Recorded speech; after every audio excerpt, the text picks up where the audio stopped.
Baby எப்படி இருக்கு?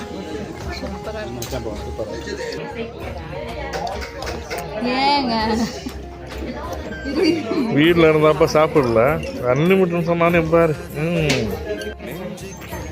இந்த வாட்டி சொல்லு, என்ன பண்ணிருக்கேன்? பாருங்க எப்படி வெளுத்து கட்டிருக்கேன்னு தெரியும். ஒரே எலும்பு கூடுங்களா இருக்கு. ஒரு ஸ்மசானாவே இங்கதான் இருக்கு. சும்மா இருக்கா பிரியாணி வைக்கிட்டு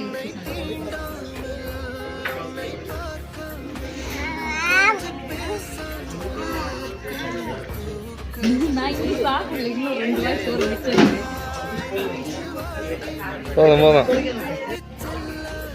திரும்ப முதல்ல இருந்து திரும்ப முதல்ல இருந்தா